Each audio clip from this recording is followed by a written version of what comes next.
C'est le premier signe concret de la reprise en main de Pékin à Hong Kong.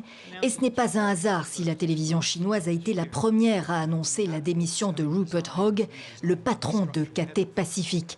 Depuis 2 ans, c'est lui qui avait été appelé à bord pour redresser la compagnie aérienne hongkongaise dans un marché régional ultra concurrentiel. Mais c'était sans compter la crise liée au mouvement pro-démocratie à Hong Kong. 2 mois de mouvement et une semaine décisive. Des centaines de vols ont été annulés suite à l'irruption dans l'aéroport des opposants à Pékin.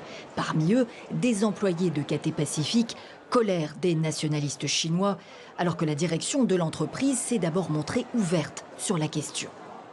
Vous savez, tout le monde a sa propre opinion sur les choses. Nous ne pensons pas devoir dire à nos employés quoi faire. Ce sont des professionnels et nous les respectons grandement. Mais il y a quelques jours, revirement. Entre-temps, l'aviation civile chinoise a enjoint Cathay Pacific de lui communiquer la liste des personnels sympathisants du mouvement pro-démocratie. Lundi, Cathay Pacific promettait de licencier tout employé soutenant les anti-Pékin.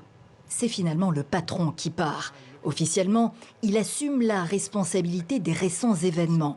Son successeur déjà nommé aura bien retenu la leçon politique et économique. Avec Air China pour deuxième actionnaire, on ne badine pas avec Pékin. À charge pour le nouveau capitaine de réparer les dégâts et de restaurer la confiance, car plusieurs entreprises publiques chinoises sont allées jusqu'à interdire à leurs salariés de voyager avec Cathay Pacific.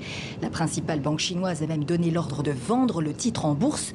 Cible désignée, l'action a chuté cette semaine à son plus bas en 10 ans.